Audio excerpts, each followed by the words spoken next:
ঠাকুর হরির নামে উদ্ধারিল তার সাক্ষী জগায়ার মাথায়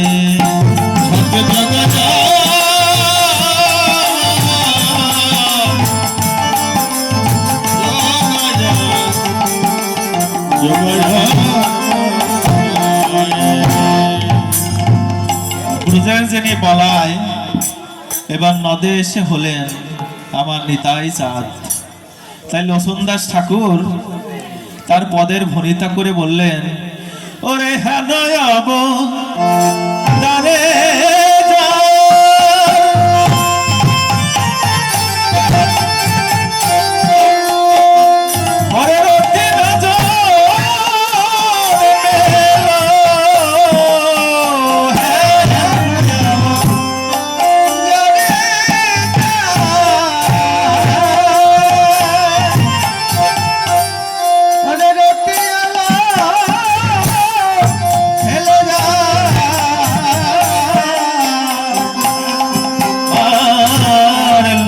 বলে সে পাবে এলো আর গেল লোচনা বলে সে পাবি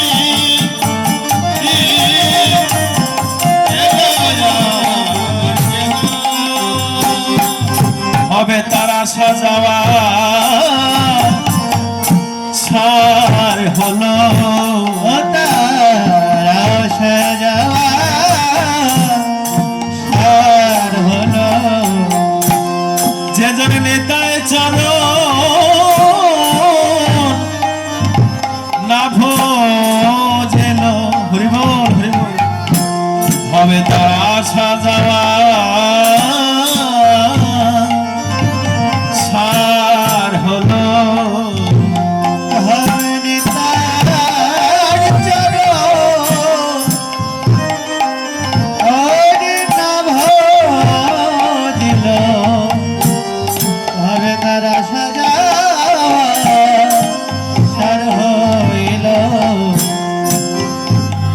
নিতাই চাঁদকে যেজন না বুঝিল এই ভাবে আমার আশা আর যাওয়াই তো সার হল। দেখুন ডক্টর মহানব্রত ব্রহ্মচারী বলেছেন, কোন অশীতি পুরো বৃদ্ধ বা বৃদ্ধা যদি আমার গৌর গোবিন্দের চরণ নিজেকে বিকায়ে দিতে না পারে, এরকম জনম অনন্ত কোটি কালও যদি কেউ জন্ম পায় তার জনম তার সকল কিছুই বৃথা।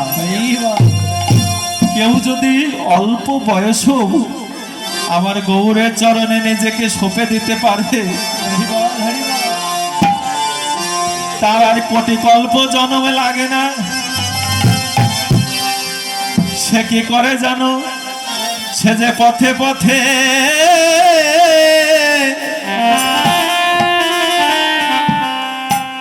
কেঁদে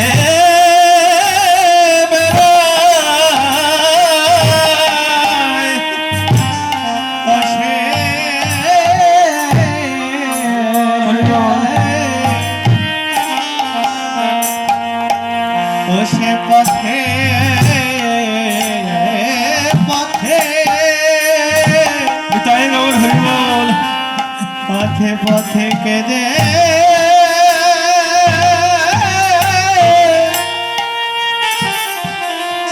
কেঁদে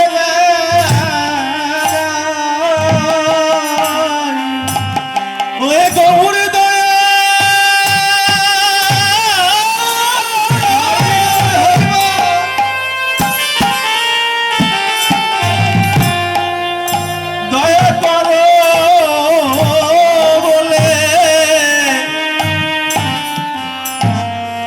সে যে পথে পথে কেঁদে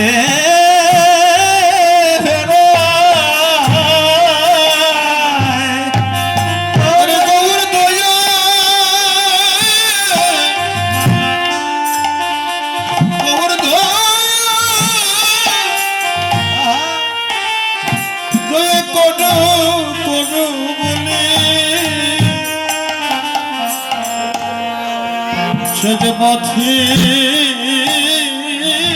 পথে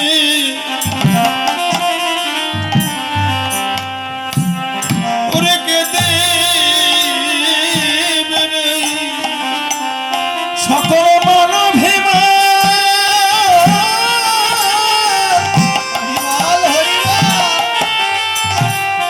ত্যায্য করে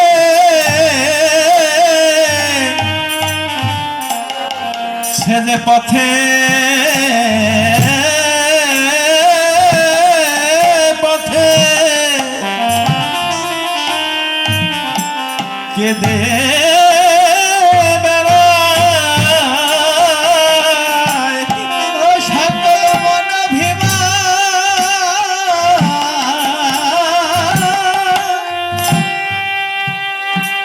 সকল মানভিমান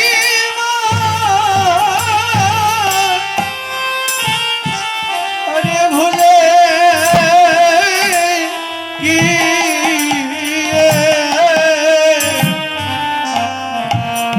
সে পথে পথে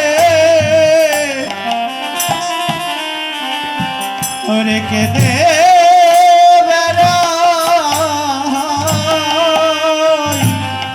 রঘুনাথ দাস গোস্বামী পাদ তিনি তো জমিদার রাজাদের রাজপুত্র ছিলেন।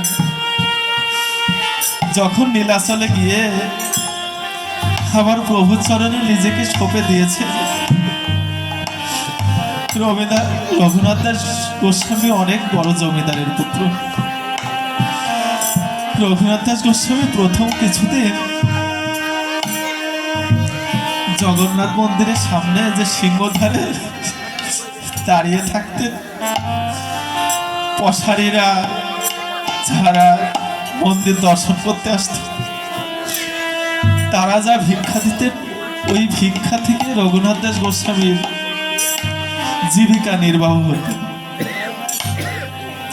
কিছুদিন এই জীবিকা নির্বাহ করার পরে কিন্তু আমার মহাপ্রভু এই ভিক্ষা অন্ন ভিক্ষা করে জীবিকা নির্বাহ করা পছন্দ করছে। তো রঘুনাথ দাস গোস্বামী